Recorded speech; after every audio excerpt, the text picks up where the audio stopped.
Monsieur Joya, j'ai un problème. J'avais vu mes règles le 12 janvier. Nous sommes aujourd'hui le 15 février.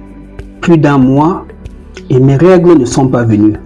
Ce matin, j'ai eu une douleur au bas-ventre et lorsque je suis allé à la douche, je me suis rendu compte que j'étais en train de saigner. J'ai tellement eu mal au bas-ventre que je suis allé dans un centre de santé. Et quand l'infirmière m'a fait le toucher, elle a ramené un caillot de sang. Il m'a fait comprendre que c'était le produit de la conception, que j'étais enceinte. Monsieur Joya, je suis dépassé. Aidez-moi, je n'en peux plus, je ne comprends plus rien. Oui, madame, votre histoire, c'est l'histoire de plusieurs femmes. Alors, la question du docteur Joya, c'est pourquoi est-ce que vous avez attendu plus d'un mois avant de faire le test de grossesse?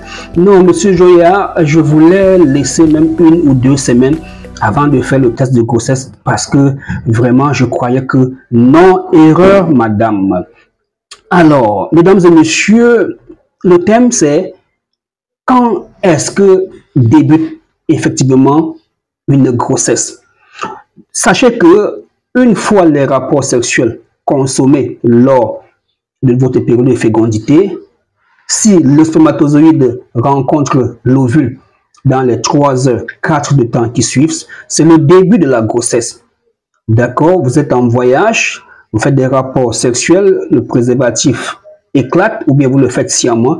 Sachez que c'est là où vous êtes parti que la grossesse va commencer. Dans les heures qui suivent, les ovules vont aller à la rencontre de l'ovule. S'il y a fécondation, c'est déjà le début de la grossesse.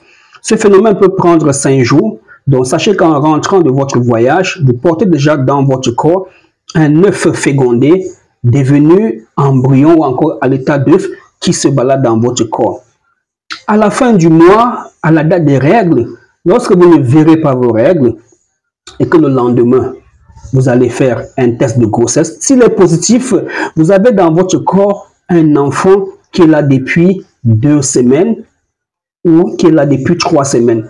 Alors, le conseil, madame, c'est n'attendez jamais un peu avant de faire le test de grossesse. Dès que vous avez un retard, vous saignez un 14 janvier, vous vous retrouvez un 14 février, sans les règles, au petit matin du 15 février, faites un test de grossesse.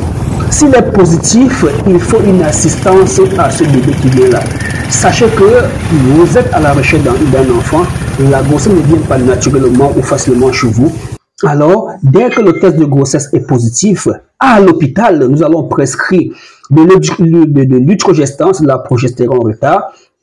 Nous allons prescrire le Spasfon, d'accord, dès les premières semaines de la grossesse pour aider cet œuf fécondé, cet embryon qui arrive là à se stabiliser. En médecine naturelle, nous allons faire pareil.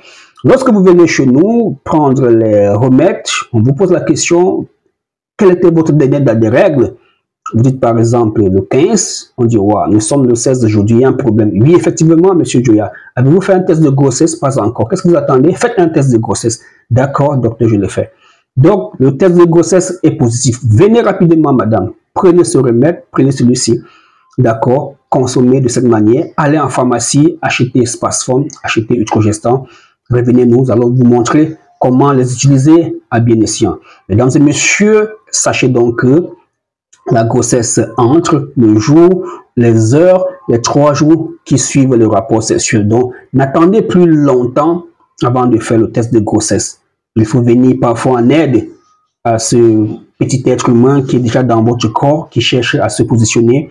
Parfois, ne trouve pas assez d'hormones, assez de nutriments pour se stabiliser. À bientôt.